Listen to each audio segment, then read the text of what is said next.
We found a journal from 1979. The last entry was a warning. There were 6 of us when we started.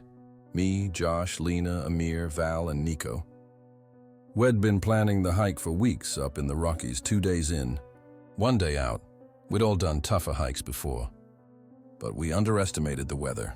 Bad call. The blizzard came in fast, cutting off the trail and blinding us. We got luckier, so we thought when we found the cabin, it was half buried in snow, tucked under a slope of pines.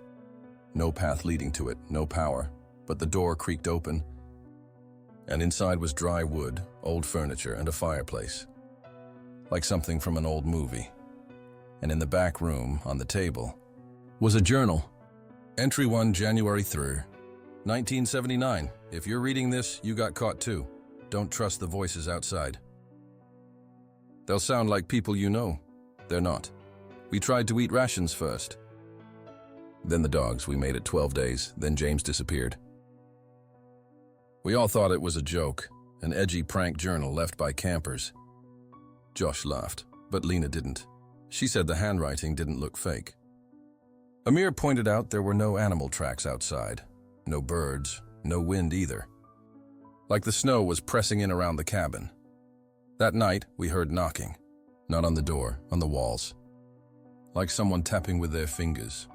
Nico opened the front door and shouted into the snow. Nothing, no echo. Just thick, unnatural silence. Entry 2, January 7th, 1979. It took Sarah last night. She stepped outside to pee. We found her boot, just one. The prince circled the cabin 4 times before disappearing. Something's out there. It doesn't come in, but it's watching, waiting. Val didn't sleep that night. She kept staring at the window, swearing she saw a shape in the trees. She said it looked human, but wrong. Too thin, too tall, its head tilted like it was listening. Then Josh vanished. He went to get more wood from the back shed. He was gone 5 minutes. When we found the shed, the door was open. Inside was a smear of something dark on the snow. Not blood, blacker, thicker. His flashlight was lying upright on the ground, still on. Entry 4, January 11th, 1979. It mimics their voices. James said my name last night, but James is dead. It's getting smarter. It's always hungry. I tried not to look at it, but I saw it once. In the reflection of the window. It has no eyes. We're 3 days in. Rations are low, the storm hasn't let up. Last night, Amir said he heard Josh whispering to him, saying he was cold. That he was alive just outside. Val tried to block the door, but Amir pushed her away. We had to hold him back. Lena found something scratched into the underside of the table. Eat or be eaten. It feeds on starvation. It waits for the weak. Val's fingers are turning blue. Nico won't talk anymore. Lena's feverish, and I swear the cabin is smaller than it was when we arrived. Then Amir found the skull. He was trying to dig through the snow by the shed, when his shovel struck something hard. It wasn't a rock. He brought it in this bleached, twisted thing. It looked half deer, half human. Antlers curved like branches. Hollow eye sockets, with long teeth and a jaw that didn't belong to any animal we knew. He said he felt warm holding it. We begged him to leave it outside. He refused. Said he felt stronger, less hungry. That night, he sat by the fire cradling the skull like a trophy. Then, he started talking in his sleep, muttering in a language none of us knew. At one point, he stood in front of the mirror and tried to wear the skull like a mask. It didn't fit, but he jammed it over his face anyway. We had to stop him. Lena cried. Val threw it into the fire. It didn't burn. Entry 6, January 13th, 1979. It wants a vessel, a body to wear. It can't come inside unless invited. But once it finds a host, it doesn't need to knock. I heard Sarah's laugh in my own voice. I think it's inside me now. That night, Nico disappeared, and Amir is still staring into the mirror. I don't think it's Amir anymore. Entry 7, January 14th, 1979. Val was next. She started talking to herself, pacing the cabin. Then one morning, she was gone. No door opened, no window broken, just gone. Lena tried to hang on, but her fever took her mind. She started talking like Amir. Same words, same pauses, the same grin. I woke up and found her standing over me, whispering, "It's not so bad if you just give in." I ran. Locked myself in the pantry. She scratched at the door for hours, then silence. Entry 8, January 16th, 1979. I haven't seen anyone in 2 days. I think I'm the last one left. But he's outside, Amir, or what's left of him. He knocks sometimes, just once. Every hour. Sometimes he uses Josh's voice, or Lena's. Once he spoke in my own. "It's safe now, the storm is over. Come out, I know it's lying." But the worst part is, I'm not cold anymore. I'm not hungry. I feel light. I caught my reflection in the glass. My eyes looked darker, not just the color. Like they were deeper. Like something was looking out through them. The knocking's getting louder. I can't write much longer. My hands are shaking. He's at the door. He's saying, "I know you're tired. Come see your friends." I don't want to be alone anymore. I'm going to open the door. I work night shift as a guard in the Pine Shadows Mall. There is a strange list of rules. Have you ever ignored your instincts so completely that your own body rebelled against you, hard hammering? Skin crawling, something in your chest screaming, "Don't," but you did it anyway. For money. Would you take a job that offers cash, no paperwork? No background checks, and only one real requirement: follow the rules. Even when the rules don't make sense. Even when they feel like they're written in blood instead of ink. Because I did. And now, I don't think I ever really walked away. It started 2 months ago. I was broke. Not the tight on cash broke. The kind of broke where your stomach becomes your alarm clock. Car totaled. Job lost, rent due, utilities overdue. Every text notification gave me a full-body spasm because it could be my landlord, the bank, or a collections bot, reminding me I was already underwater. It burned through all my favors. I was out of people to borrow from, out of lies to tell myself, and out of the kind of luck that keeps you coasting. Then I saw the ad, buried in a forgotten corner of Craigslist under the etc. Category: no images, just text. Night security needed, cash paid daily. Discretion required. No prior experience necessary. No background checks, must be punctual. Must follow the rules. There was a number, a name Marvin. Call between 9 p.m. and 11 p.m. only. It reeked of desperation, and at that moment, I was fluent in it. I called at 9:04. Marvin picked up on the second ring. His voice was dry, clipped. Not unfriendly, just efficient. "You want the job?" he asked. Not "what's your name?" Not "tell me about yourself." I guess I need to know what it is first. Night security, Pine Shadows Mall. Starts tonight. That dead mall on the edge of town. Only mall still technically open, he said. Technically. No interview? Nope. No paperwork? Nope. You just hire people over the phone? I hire the ones who show up, he said, then gave me an address. Back entrance. 11:50 sharp. Don't be late. He hung up. Pine Shadows Mall used to mean something. I remember coming here as a kid. Birthday parties, movie premieres, pretzels and neon signs. It had a pulse then, a hum of life, echoing from every food court and arcade cabinet. But by the time I showed up, the place had already been gutted.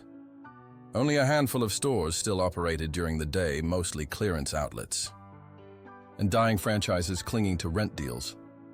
At night, the place was a crypt, a concrete lung that had stopped breathing years ago. The lot was empty except for a dented, blue sedan parked under a crooked light pole. The lamp above it flickered like it was fighting sleep. Marvin was leaning against the dock door, short and wiry, with skin like wax paper and eyes that moved more than he did. Every few seconds he glanced over his shoulder, like he was expecting the shadows to cough. "You're early," he said. "Is that a problem?" I frowned. "No. Late's bad," he replied. "How bad?" I asked with an intention to start a conversation, but He didn't answer. Instead, he handed me something, a laminated card the size of a phone. It looked homemade, faint scratches on the plastic, corners a little worn. "Read this," he said. "Memorize it. Don't break it. Don't bend it. Don't get clever." The card read, "Night shift guidelines, Pine Shadows Mall. Clock in by 11:55 p.m. Never later. Lock the main doors, all of them. Between 12:15 a.m. and 100 a.m. Avoid the East Wing, no matter what you hear.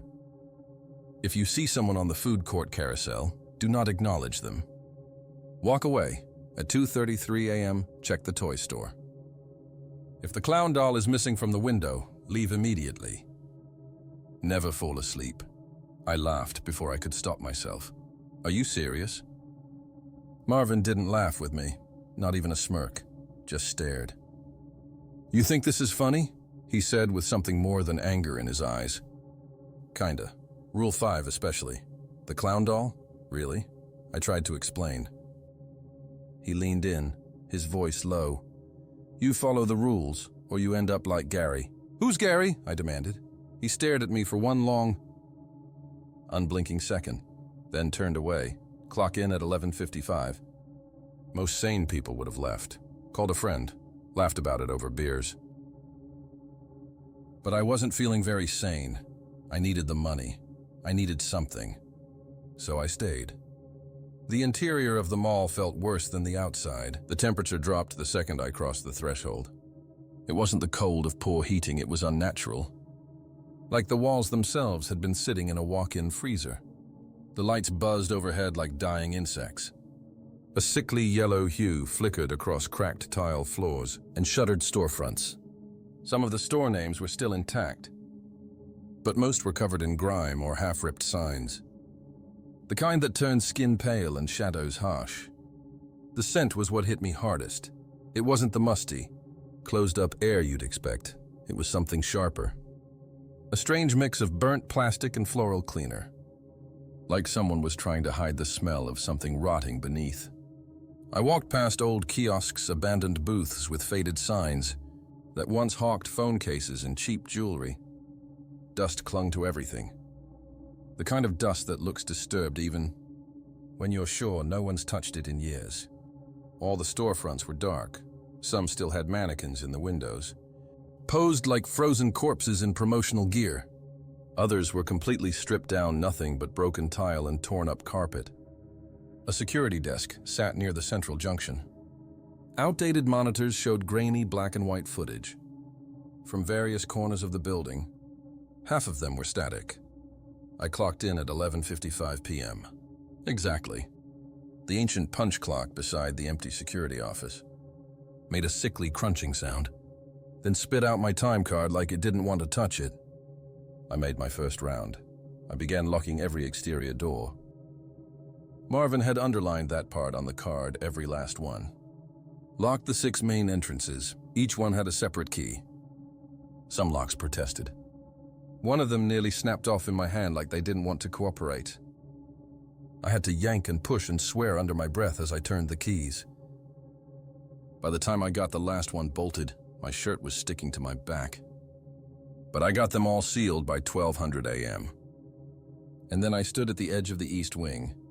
At exactly 12:15 a.m., I was standing at the junction that led to the East Wing. The air changed.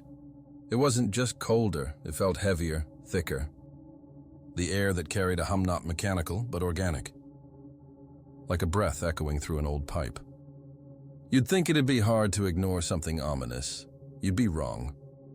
The lights above the East Wing flickered faster than the rest of the mall. The kind of flicker that looks like strobe lighting. And beyond the first few storefronts, the hallway stretched into darkness. The East Wing wasn't just dark, it was wrong. And then it began. Children laughing, soft, musical, coming from nowhere and everywhere all at once. The kind of laughter that should have made you smile, but instead made your stomach knot. There were no kids in that mall. There hadn't been for years. The laughter echoed like it was bouncing through drain pipes, joyful and twisted. I heard a song, a rhyme, something about spinning and catching and counting to 10. I stood frozen, eyes locked on the darkness stretching down the hall. My instincts screamed at me to check it out. That's what security guards do, right? No, I didn't investigate. The card in my pocket was suddenly heavy, almost hot. My hand moved to the card in my pocket. Avoid the east wing, no matter what you hear. So I turned, walked away. Every step was like walking through water. Heavy, reluctant, but I obeyed. As soon as I passed the vending machines and left the corridor behind, the laughter stopped. Dead silence. That made it worse. That was the first time I felt it watching me. Not Marvin, not a person. The mall. Like the building itself knew I was there. This mall at night was a different beast. I'd seen dead malls before, passed them off as nostalgic eyesores. But Pine Shadows wasn't just empty, it was hollow. Like the walls had absorbed every scream, every whisper, every echo of life, and decided to keep them. My next round took me to the food court. Most of the chairs were stacked, but a few remained scattered, as if someone had sat down to eat years ago and never got up again. The floor tiles were cracked in places. The neon signs above the former vendors flickered with ghost colors. And then I saw it. The carousel. It sat in the center of the food court like a relic. A small, child-sized ride with peeling paint and silent horses mid-gallop. The kind of thing you'd expect to find in a 1980s arcade commercial. I'd noticed it during orientation, but didn't think much of it, until now. Because someone was on it, a man wearing a gray hoodie, sitting completely still atop a faded white horse with blue reins. His head was tilted slightly downward. I couldn't see his face. Every inch of my body tensed. I wasn't sure how he'd gotten in. Every door was locked. No alarms had tripped. No cameras had pinged. Nothing made sense. I didn't look at him long.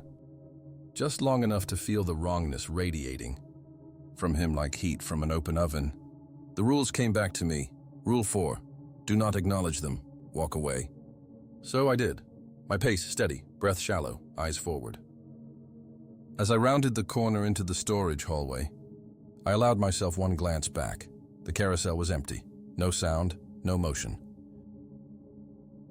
Just me and the sick realization that I'd been watched. 2:33 a.m.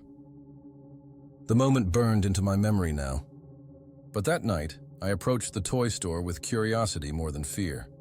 The glass windows were grimy, streaked with years of fingerprints and smudges. Old displays sat gathering dust-wooden trains, off-brand action figures, plastic dinosaurs. And in the window, right where the rules said it would be the clown. It was about 2 feet tall, red yarn hair, painted white face, cracked smile. A red nose that looked like it had been jammed on crooked. Its eyes were painted with long black lashes and little blue teardrops beneath each one. It was still. Harmless, but I swear to you it looked aware. I stared at it longer than I should have, waiting, wondering. Then I exhaled. My throat had gone dry, my legs were stiff. But nothing had happened. The doll was still in place. That meant I was safe for now. When dawn broke, Marvin was waiting for me by the back entrance, arms crossed, eyes unreadable. You did good, he said, like he didn't expect me to. I wanted to ask questions. About the clown, the man on the carousel, the East Wing, all of it. But before I could open my mouth, he was already walking back toward his car. I told myself it was just stress, that I was overreacting. That my brain was filling in blanks like it always did. When things felt too quiet, I figured I could muscle through, make it a week. Stack enough cash to get my car fixed and buy some breathing room. But the mall didn't work like that. Pine Shadows doesn't let you adjust. It waits, it watches, and then it changes the rules. Night 3 is the shift that broke me. That was the night I made my first real mistake. It wasn't anything dramatic, just 2 minutes late. I missed clock in by 2 goddamn minutes. My ride bailed on me last second, said her cousin got sick or arrested or both, and she had to turn around. The buses stopped running before 11, and I didn't have cash for a cab, so I ran. Literally ran, across town, through a cold spring night, lungs on fire, shoes slapping pavement like they were trying to fly off my feet. The whole way there, I kept checking the time on my burner phone. 11:40, 11:47. 11:52, 11:54. 11:56. I was still outside the mall, 11:57. I slipped my badge into the clock and heard it punch the time. 2 minutes late. I stood there, panting, sweat freezing on my neck, staring at the card like the numbers might change if I looked hard enough. But they didn't, and the mall felt it. The lights were different. They buzzed louder, like angry bees trapped in glass. The hum wasn't consistent anymore, it warbled in and out, like static through a dying speaker. The air itself carried a weight, thick and uneasy. Every shadow felt a foot too long. Every step echoed a beat too late. Then the radio started crackling. At first, I thought it was just interference, bad batteries, or dust in the wiring. But the sounds weren't random. They had rhythm, patterns. Phrases almost spoken too fast and too low to catch fully. It was like something was trying to talk through the static. Then I noticed the doors. Doors I had locked on previous nights were now wide open. Not all of them. Just enough to make it feel deliberate, like they wanted me to check. I didn't. I turned right around and locked them again, fast. The second the deadbolts clicked into place, I heard something move on the other side. Not a person, not an animal. Something else, 12:15 a.m. The east wing began to breathe. I don't have a better word for it. The whole hallway felt like a throat inhaling. Air pressure shifted, lights dimmed. Then came the footsteps, heavy, slow, measured. Not the patter of a child, not the shuffle of a homeless squatter. These sounded like boots, big ones, and dragging behind the metal. Like someone was pulling a length of chain or scraping a shovel across tile. I couldn't breathe. I backed into the janitor's closet, shut the door behind me, and sat on a bucket with my hands clenched around my radio, listening to something move just outside. I didn't come out until 101 a.m. When I did, the hallway was empty. Except for the floor, scratches, long deep gouges in the tile, as if someone had taken a rake and dragged it violently across the ground in looping patterns. Some were in arcs, others straight lines. But they all stopped just inches from the janitor closet door. I didn't say a word the rest of the shift. I didn't even breathe loud. Marvin was waiting for me the next morning, as usual. But this time, he didn't speak. He just handed me a new laminated card. It wasn't worn like the others. It was fresh, clean. Like it hadn't been handled before. I flipped it over. Updated night shift rules, Pine Shadows Mall. If you miss clock in, stay outside. Don't come in until 101 a.m. Apologize aloud when you do and hope it's accepted.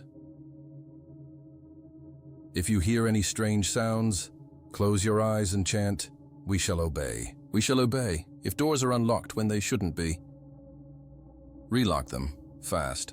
Never open the gate to the children's play area. Not even if you hear crying. I held the card for a long time. Marvin didn't say anything, just watched me. Like he was studying a patient who'd just been told they were terminal.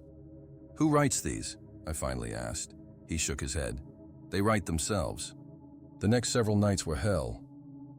I started seeing things. Not full hallucinations, just quick flashes. Something flickering in the corner of my eye. A silhouette ducking into a store aisle. A face behind a window that wasn't supposed to have anyone inside.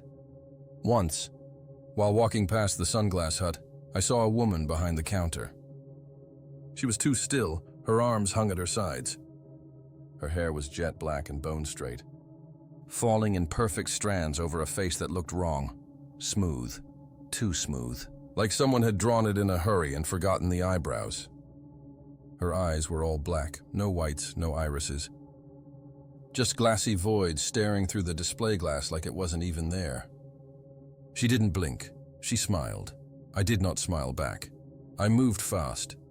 Didn't break stride. Didn't turn around. But when I got to the end of the hall and glanced back, the sunglass hut was empty again. I started talking to myself just to keep focused, reciting the rules like mantras, whispering songs I barely remembered from childhood. making up names for the mannequins so they felt less threatening. It didn't help, but it gave me something to do besides panic. And then came the worst night. It was 2:33 a.m., the moment I'll never forget. Ever. I made my way toward the toy store like always, heart pounding, mouth dry. The mall was pin-drop silent, not even the flickering buzz of overhead lights. I got to the display window, and the clown was gone. No wide grin, no plastic limbs. Just an empty spot on the shelf with a faint imprint in the dust, where it had been sitting. I froze. Every inch of me wanted to believe I was wrong. That maybe they moved it during the day. That maybe it fell off. Maybe anything. Then I heard it, a giggle, right behind me. I turned. Slowly, like my bones had forgotten how to work. There it stood, the clown, upright, in the middle of the corridor. Its head tilted to one side like it was trying to understand me. Its arms hung loose, fingers curled inward like hooks. Its smile painted, but somehow too wide. It took a step, tap, and then another, tap. I didn't wait for a third. I bolted. I don't know how I ran that fast. I just know my legs moved before I even told them to. I tore down the hallway, past the carousel, past the food court, down the west wing. When I reached the loading dock door, I fumbled with the keys, hands shaking. Keys clinking, another giggle. Closer, I turned, 10 feet away. The clown stood there, still smiling. I don't remember unlocking the door. I just remember bursting into the parking lot and collapsing against the concrete, gasping for air that didn't smell like death and bleach. Marvin was there, standing next to his rusted-out sedan, arms crossed. You saw it, didn't you? I nodded. Couldn't speak. You left before your shift ended, he said. It was going to kill me, I choked out. He didn't deny it. He just said, yeah. That's usually what happens when the clown moves. I didn't come back the next night, or the one after that. In fact, I stayed away for an entire week, the longest 7 days of my life. I barely slept. Every time I closed my eyes, I saw that clown doll. Head tilted, feet twitching with anticipation. I saw the empty toy store shelf.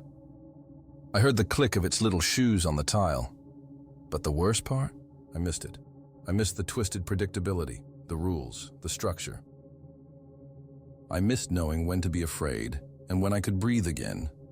Normal life didn't offer that, at least in Pine Shadows. The monsters made sense. They told you how to survive.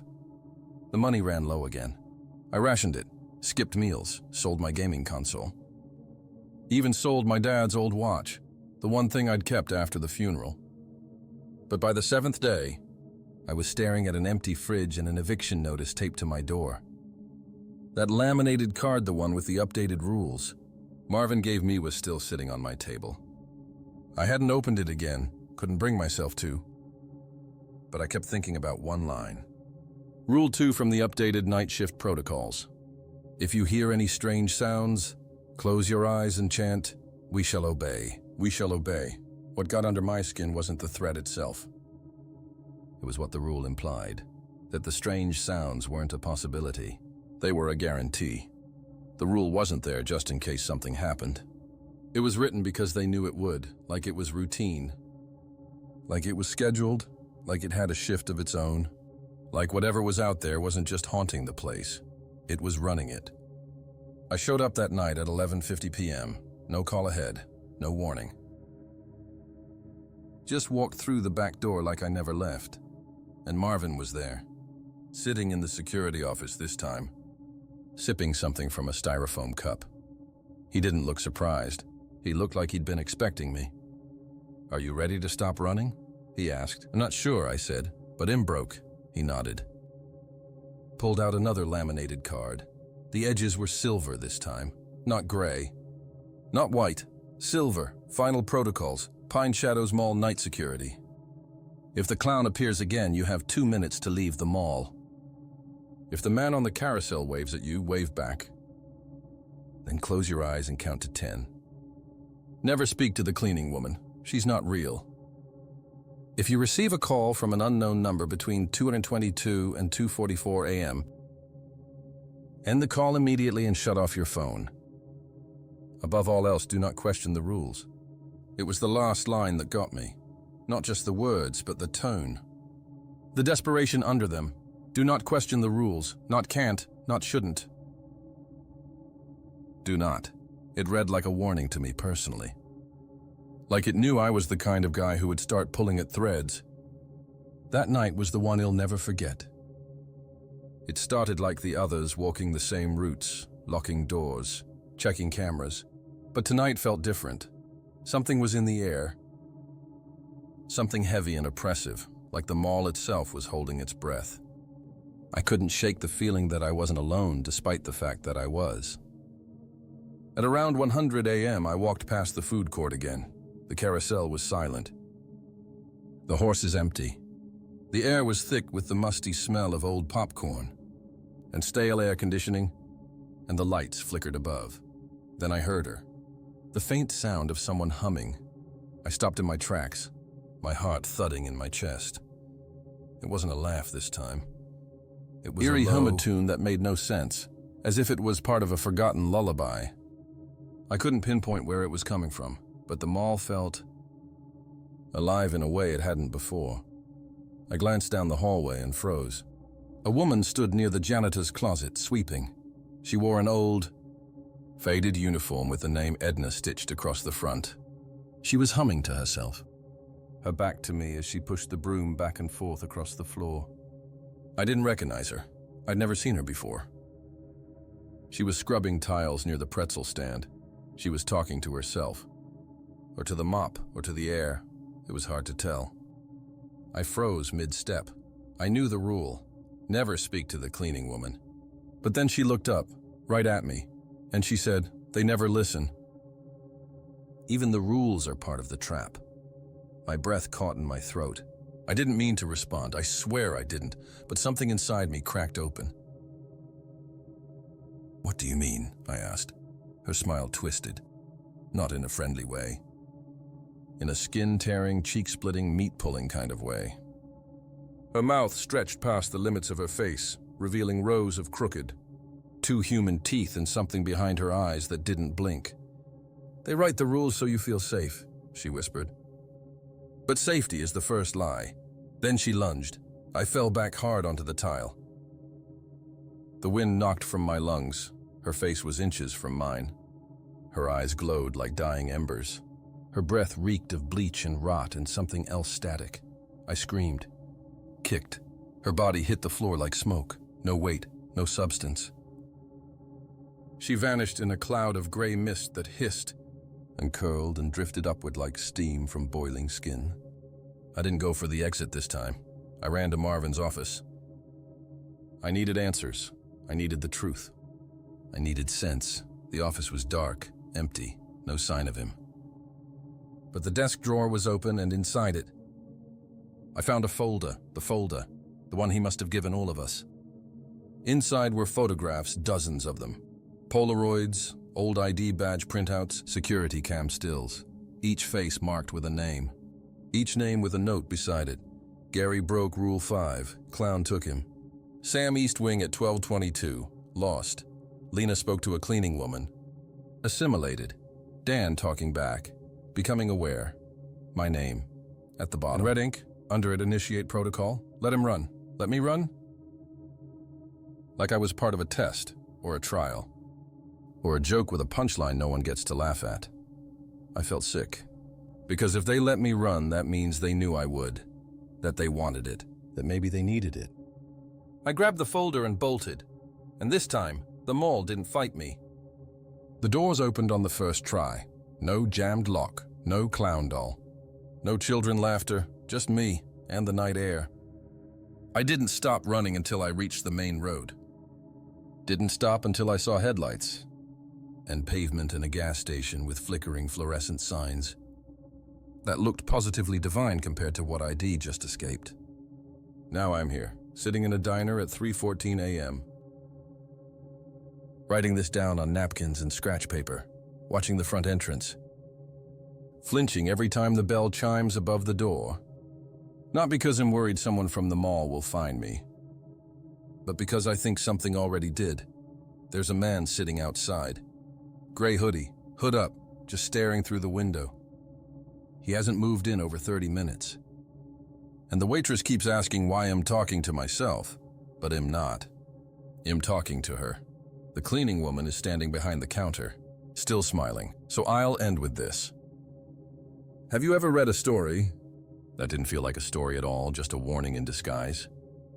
If someone ever offers you a job at Pine Shadows Mall, say no. No matter how broke you are, no matter how desperate. Because once you clock in, you're not just working a job. You're signing a contract you don't understand. And if you've already worked there, check your pocket. You might find a card. A new one, with your rules. And next time they might not let you leave. My squad found a tape that shouldn't exist. I don't talk about this shit often. Most people wouldn't believe it anyway. But lately I've been having the dreams again. And the only way I know how to stop them is to write it out. So here it is. We were clearing a village out in Helmand province, middle of nowhere. It was 2008, hot, dry, quiet. Intel said the place had been used by Taliban fighters just days before we got there. We moved in with our squad 3rd Battalion, 75th Ranger Regiment. The village was abandoned. No gunfire, no resistance. Just this weird, heavy silence, like the buildings themselves were holding their breath. We split into teams to clear the home's mud huts, mostly. My fire team was with Staff Sergeant Martinez, PFC Doyle, and Sergeant Kinney. We were clearing the north end of the village when we found this one house. Looked like it'd been untouched for years, dust everywhere. But no signs of looting or life. It just felt wrong. Inside, in one of the back rooms, Martinez found this old metal box. Inside was a small tape recorder. Like a legit analog one and a handful of cassette tapes labeled in pencil. Arabic on one side, but some had English too. One of the tapes was labeled Ranger 2 Kia Log. We all kind of laughed it off. Figured it was some propaganda or sick joke. Martinez popped it in and hit play anyway. Static, then a voice. Clear as day. Timestamp 0734 hours. PFC Doyle, gunshot to the neck. Bled out in the street near the well. We all froze. Doyle turned pale. That's not funny, he said. Next line on the tape, timestamp 0740 hours. Vision Kinney booby trap in doorway, multiple shrapnel wounds, died instantly. Kinney looked at the door we'd just come through. It kept going. Staff Sergeant. Martinez ambushed near Northern Alley, shot twice in the chest. Final note, Corporal Harris last seen running into the desert, presumed dead. That's me, Corporal Harris. None of us said anything for a while. We just stood there listening to the low hum of the tape spinning. Martinez tried to laugh it off, but his hands were shaking. It's fake, he said. They're trying to mess with our heads. We left the house, but that weird feeling followed us like smoke, like something had shifted. Then things started happening, exactly like the tape said. Doyle was the first. It was around 7:30 the next morning. We were moving through the village square. Gunfire broke out brief, just a few shots. When we turned the corner, Doyle was on the ground, holding his neck, just like the tape. We called in a medevac, but he was dead before the bird even got off the ground. Martinez wouldn't talk about the tape anymore, said it was coincidence. Bad luck. 2 hours later, we heard an explosion from a house on the east side of the village. Kinney had gone in first. The blast blew the door off the hinges. We found his body inside. Shrapnel had torn through his vest, his helmet, everything, dead on impact. We were down to 2. Martinez lost it after that. He started blaming me. Said I cursed us by opening that damn box. He tried to smash the recorder, but it wouldn't break that night. He told me he was going to leave at first light. Said he'd rather get court-martialed for desertion than be the next line on that damn tape. At dawn, I woke up to the sound of distant gunfire. Martinez had walked alone toward the north alley. We found his body 30 minutes later, 2 shots, chest. Just like the tape said. I was the last one left. I should have called in command. But I didn't. I couldn't. What was I supposed to say? Hey, sir. My squad got ghosted by a cassette player from the future. No one would have believed me. Hell, I barely believed me. I left the village. Ran for miles until I got picked up by a patrol. I told them we were ambushed and I was the only survivor. That was technically true, I guess. I kept the tape recorder. I don't know why. Sometimes I play the other tapes. Most are in Arabic, but a few sound like other units. Names I've heard before, people I've served with. I don't know who made them, or what made them, but they're real. And everyone I've listened to has come true. I've got one more tape left. It just says Harris' final entry. Haven't played it yet. Not sure I ever will. Every night at 3 a.m., I hear my dead brother asking me to open the door. I haven't told anyone this, not my family, not my friends. I'm not even sure why I'm writing it down here. I guess I just need someone to believe me, or at least to read this before it happens again tonight. It's been exactly 1 year since my younger brother Elias died. He was 3 years younger than me, but always seemed older. Calmer. Kinda more grounded. While I was the loud one, the one who pushed boundaries, Elias was the type to read in silence, to smile without needing a reason. The cancer hit fast. Acute leukemia. The doctors didn't sugarcoat it. They gave us a few months, maybe. But in the end, it was barely 8 weeks. I spent most of that time with him. I helped him eat when he couldn't lift his arms. Held his hand when he was too weak to speak. Tried to joke around just to make him laugh. In the final hours, when he was barely there, he looked right at me.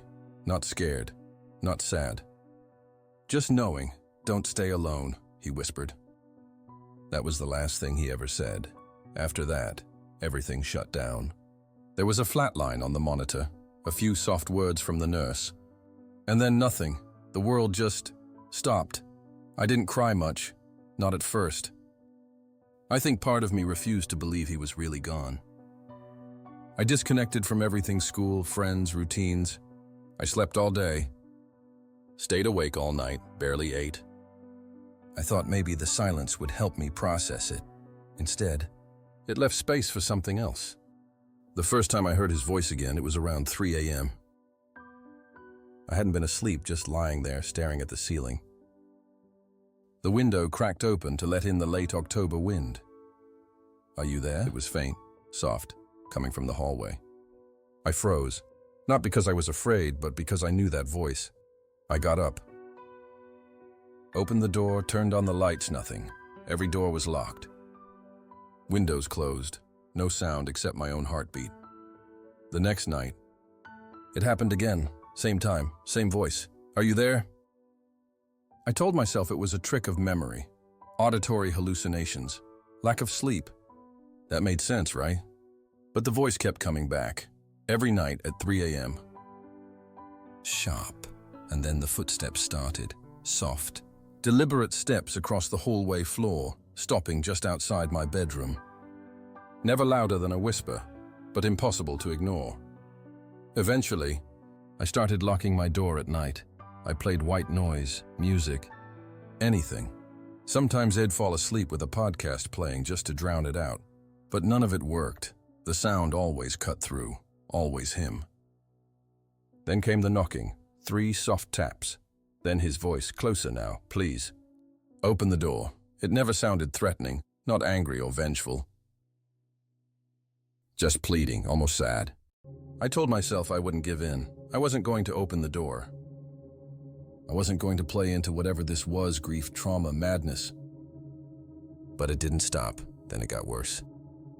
I started finding things around the apartment, objects I hadn't seen in years. Stuff I knew was in a box on the attic. Sealed and forgotten.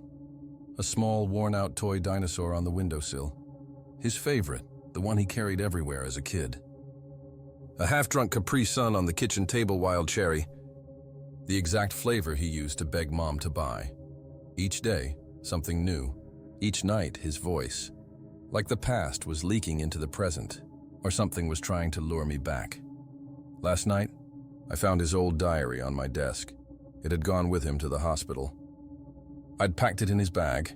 He never wrote much in it. But it was something that brought him comfort. It never came back home with us. I'm absolutely certain of that. And yet, there it was, dusty, locked, familiar. I opened it. Only one sentence had been added. Written in a shaky but unmistakable hand on the last page. I found a place for you. That's when I knew this wasn't just memory. This wasn't just grief. Something was actively reaching out. I've tried everything. I left town, booked hotel rooms, stayed with friends. I even rented a cabin hours away, in the middle of nowhere, and turned off my phone. But no matter where I go at 3 a.m., I hear him.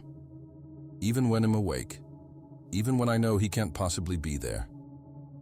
And every night his voice changes, just a little, subtle at first. A slightly slower rhythm, a flatter tone, like a recording wearing down. Like a mask slowly slipping, if it's really Elias. Why does he sound less and less like himself with every visit? Tonight is the anniversary of his death, 1 full year. And I'm hearing him already.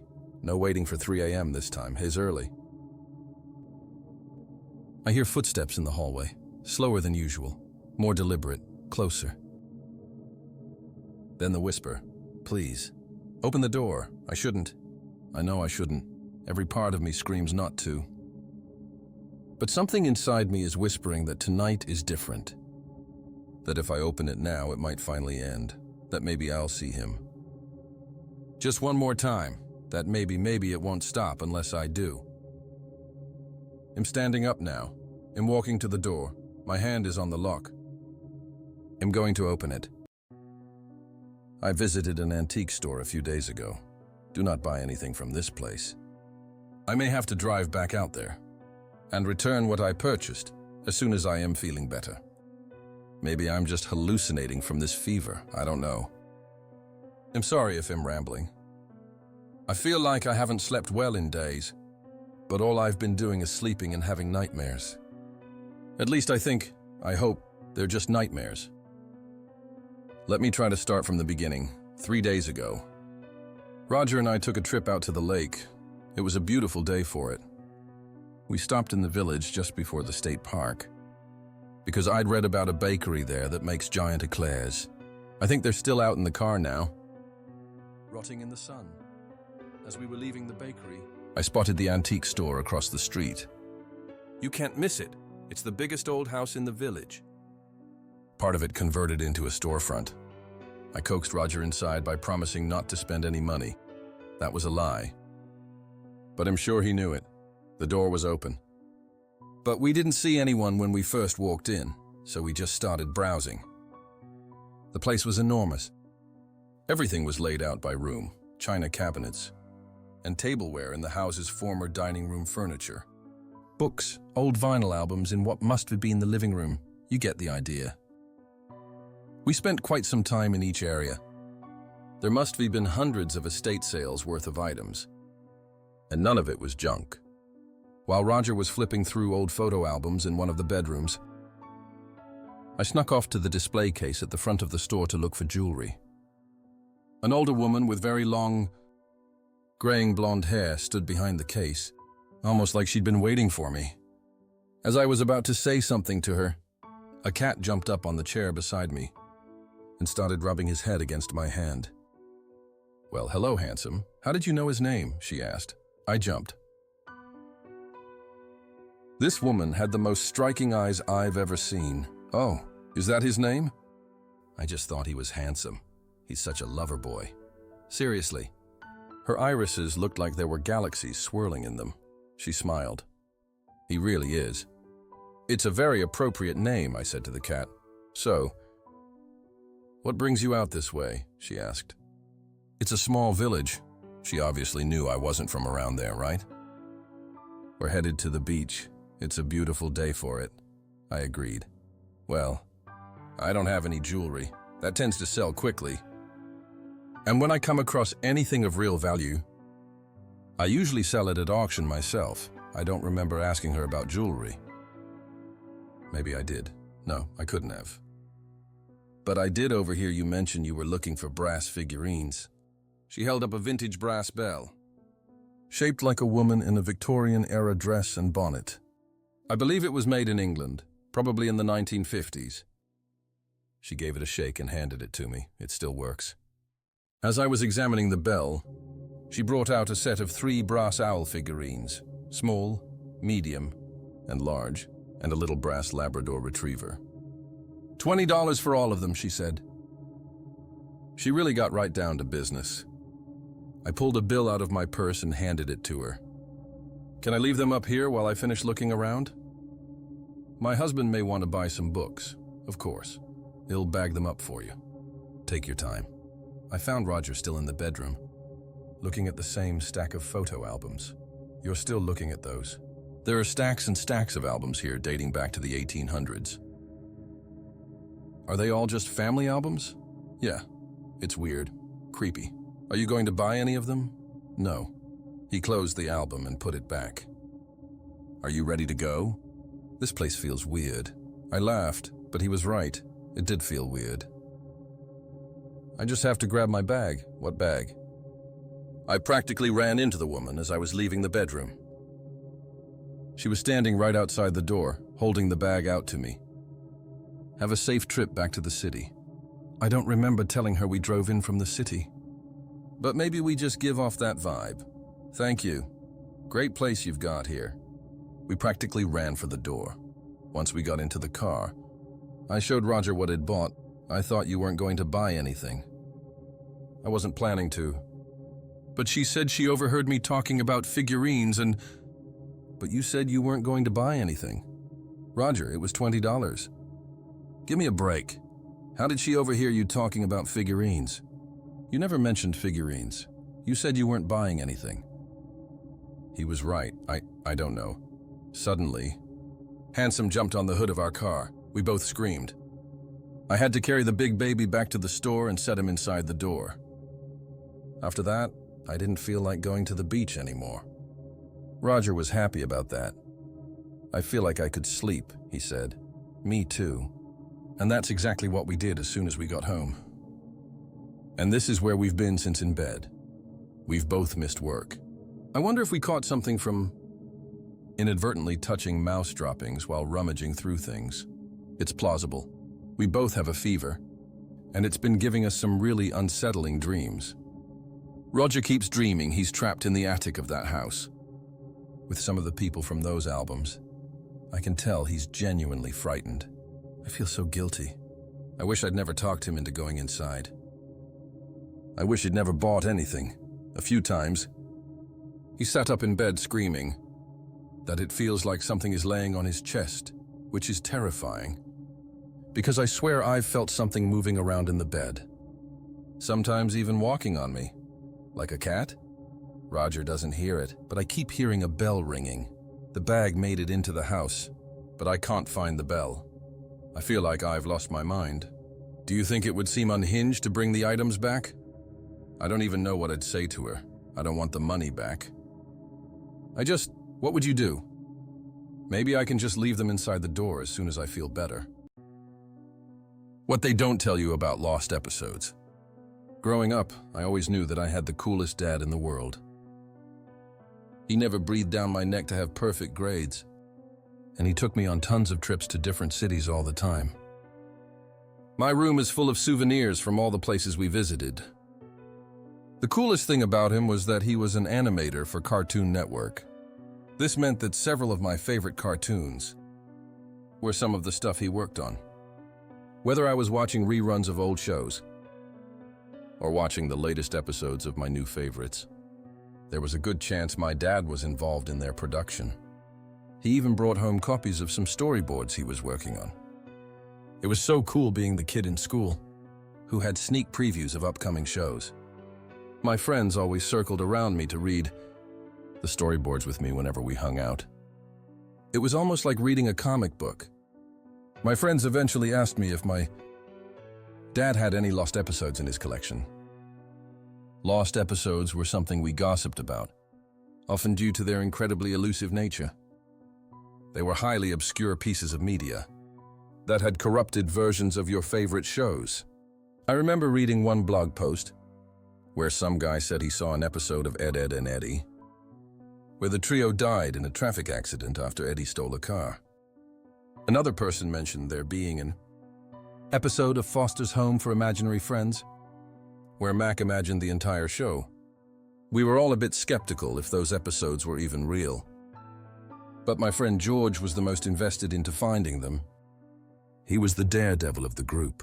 George gladly volunteered to explore haunted houses in the neighborhood and climb over the school fence when the teachers weren't looking. One time he invited us over to his place to watch a rated R horror movie and convinced us that it was all based on a true story. I don't think that guy can go a single day without getting an adrenaline rush. Your dad totally has to know what a lost episode is.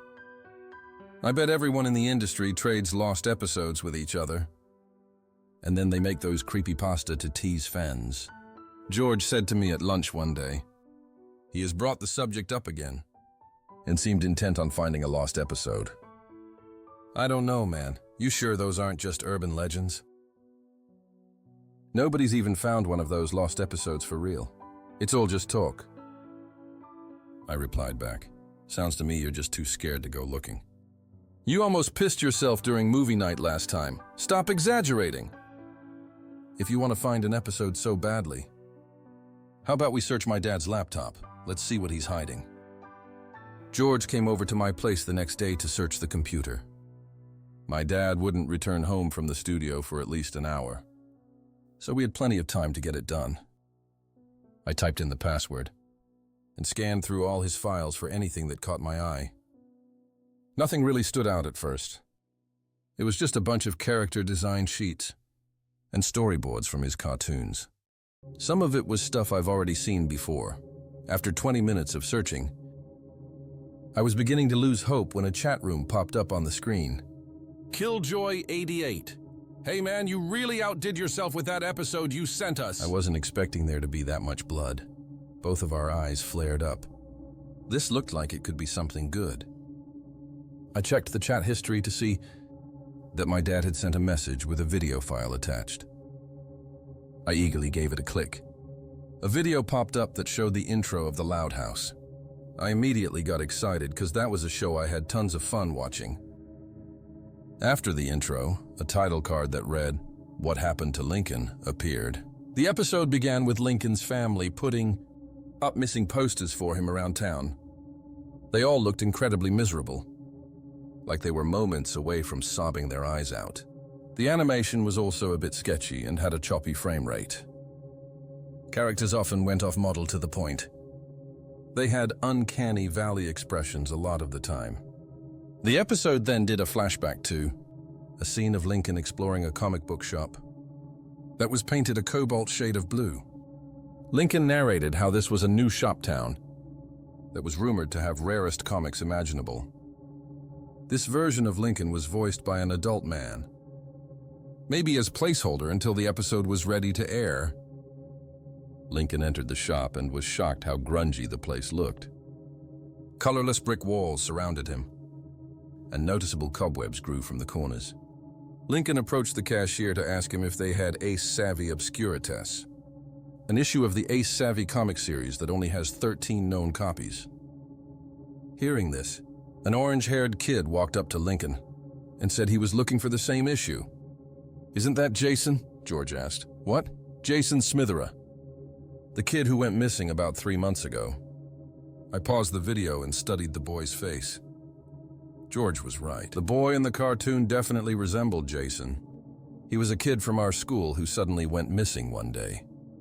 The police searched hard to find him, but nobody had any clue where he could be. I still remember seeing his parents tearfully hang up missing posters around the neighborhood.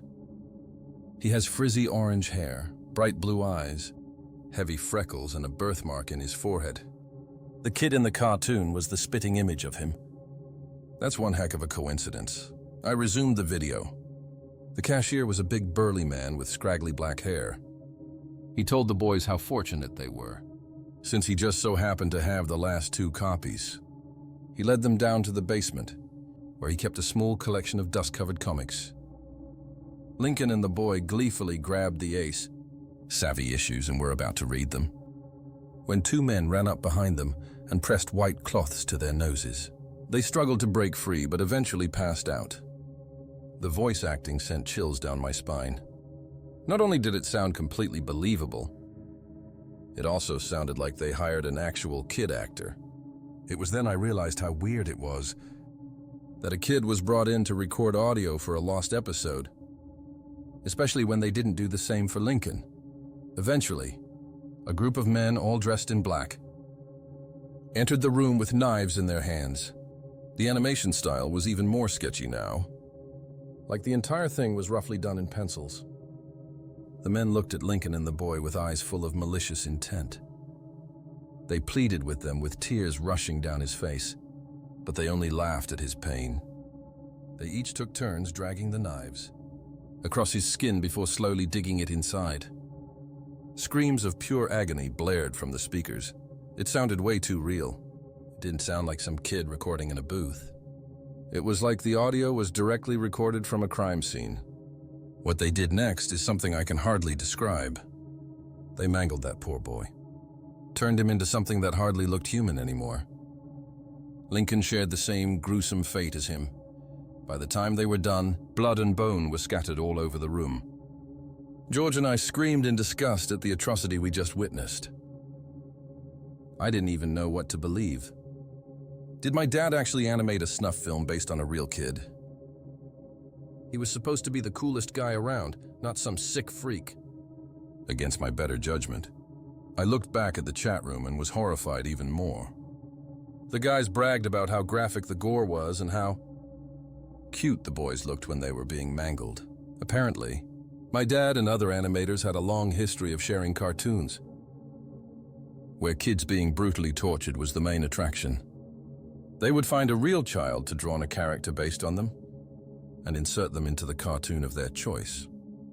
The worst part was when one of the guys asked my dad if he could make a lost episode based on me. "Only if you pay me double," his message said. Things haven't been the same ever since that day. I've been real distant from my dad and hardly ever hang out with him. Sometimes I worry that he realized I found out his secret. I feel like I should go to the police, but he technically hasn't done anything illegal. Drawn images of children aren't a crime, no matter how grotesque and depraved they are. I still wonder what happened to Jason. Was my dad just capitalizing on a tragedy, or was he somehow involved in it? To anyone reading this, please don't search for lost episodes of cartoons. Those episodes are a market for perverts who love to see children suffer. Update, I finally did it. I showed my mom what I found on Dad's computer. Naturally, she was utterly repulsed and got into a shouting match with him. Insults were thrown and so were fists. It wasn't long before they got a divorce, and I ended up under Mom's custody after Dad moved away. It hurt tearing their relationship apart like that, but I couldn't stand living under the same roof with that creep any longer. Things have settled down since then, but I noticed a black van patrolling around our neighborhood lately. It's been parked in front of the house and outside my school sporadically throughout the month. I wonder if it's the same van from that video. Is Dad planning on making me the next subject of his snuff films? Right now, I can only hope and pray. I took a wrong turn and ended up exactly where I needed to be. Some roads feel like they remember you better than people do. We were driving back late. Me, my girlfriend asleep next to me, and Havana, our 2.5-year-old dog, curled up on the passenger side like she owned it. The air was cool, the sky was moonless. The kind of night where the world seems to shrink down to just your headlights and your thoughts. The GPS had rerouted us off the main road to avoid traffic. I took the turn without thinking, but once we were a few kilometers in, it started to feel like the road had taken me. There was nothing memorable about it visually. Flat, straight. Just trees on either side and the kind of quiet that gets under your skin. But something about it started pressing on a part of me I hadn't felt in a long time. A pressure behind the ribs. A heaviness that wasn't about tiredness. That's when I saw someone up ahead, a man on the side of the road, not waving. Not panicked, just standing there, Calm. I slowed down, and as the lights caught his face, I nearly forgot to breathe. Marco? He smiled. Hey, Petar. I pulled over. Gravel crunching beneath the tires. Havana perked her ears but didn't growl. Just looked at him like he belonged there. I got out. Marco looked older, like me, but his posture was the same, relaxed but alert. He always had this way of noticing everything without needing to talk about it. I hadn't seen him since we were maybe 11. He was never the loud kind of friend. We didn't climb trees or build forts or throw water balloons at girls. We just talked, in hallways, on slow walks after school. We'd found each other because neither of us liked pretending, to be interested in the things everyone else seemed obsessed with. I never played with Lego. He didn't play soccer. We found connection in the quiet places between everything. And this road, this one exactly, was where we used to walk together. After school, before the streetlights came on. It cut behind the newer blocks and curved near an old train yard that doesn't exist anymore. We used to sit on a cracked bench back there and talk about things that felt too big to say out loud anywhere else. Like where we'd be in 20 years, like whether anyone would still remember us. Like what it meant to feel invisible, even when surrounded by people. And then one day, he was just gone. No explanation, no warning. He didn't move away in the way that kids usually do, with boxes and teary goodbyes. He just disappeared. Empty seat in class. No forwarding address. I asked once, maybe twice, but no one had answers. And I didn't push. I just let him vanish. Now here he was, on this road again, like no time had passed. I never got to say goodbye, he said. His voice hadn't changed, still soft, still grounded. He looked toward the road, like it was familiar too. I didn't even know you'd left, I said. I know, he said. But you remembered this road. I didn't mean to, but something in you did. You came back when you needed to. That's what this place was always for. I didn't understand what he meant. Not fully, not yet, but he kept going. You used to talk to me when no one else did. You let me be quiet without making me feel wrong for it. You asked real questions, and when my life was going to hell, you didn't even know it, but you gave me a place to be safe. I looked away. That lump in my throat was back. You helped me carry something I didn't have words for back then. Now I'm here to return the favor. I laughed, not because it was funny, but because I didn't know what to do with the ache in my chest. I'm fine, I said automatically. No, he said gently. You're functional. He looked at me like ID said something untrue about my own body, like he saw the scaffolding inside me for what it really was. You've been unraveling slowly for a while, he said. You show up. You get the work done. You hold conversations, but inside you're bone-tired. Worn down by the pressure to keep it together, and no one sees it. Not the way I do. I didn't answer because he wasn't wrong. I'd been going through the motions, delivering on expectations, solving problems, nodding along in meetings, but something deeper had been leaking out of me. Something I hadn't told anyone about. That feeling like the floor could give out any second. That brittle edge just beneath the surface of every task, every social obligation, every smile. You've convinced everyone you're okay? He said, even her. He gestured toward the car, but you're not. I felt something hot building behind my eyes. Then he glanced at the passenger seat. She knows though, he said. Nodding at Havana, she's keeping you tethered, every day. You think she's just a good companion, but she's more than that. She pulls you out of the fog, reminds you there's joy and safety, even in tiny moments. I looked at her through the window. She was watching me. Tail tapping once, then still, like she understood every word. You've got more strength than you give yourself credit for, he said. But strength isn't the same as not needing help. I don't know what to do, I said quietly. You don't need to do anything tonight. Just feel it. Let yourself stop pretending for once. That's why I'm here. He looked back down the road, and for the first time I realized something. He didn't look like someone visiting. He looked like someone returning home. You came back now because you knew I was close to breaking. He nodded. This was our place.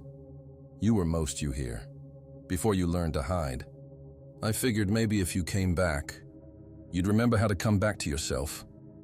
I took a step forward, but he was already backing away, not vanishing. Not disappearing, just walking into the dark, like someone leaving a room that wasn't theirs to stay in. I watched until I couldn't anymore. Then I got into the car. My girlfriend stirred and squeezed my hand, still half asleep. Havana leaned gently against my leg with that quiet, solid love that doesn't ask questions. We drove. The road didn't feel hollow anymore, just quiet, real, steady. I don't know what Marco was, memory, ghost, guardian. All I know is that I needed him, and somehow, he knew exactly where to find me. That's the thing about the right kind of friendship. Even when time and distance tear it from the surface, something underneath remembers, a hidden map, a place.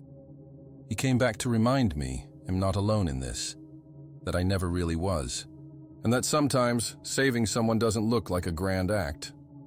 Sometimes it looks like showing up on the side of the road, right when the silence gets too loud. If you enjoyed the story, consider subscribing, but don't blame me if you can't sleep tonight. Until next time, keep the lights on and the doors locked. Goodbye.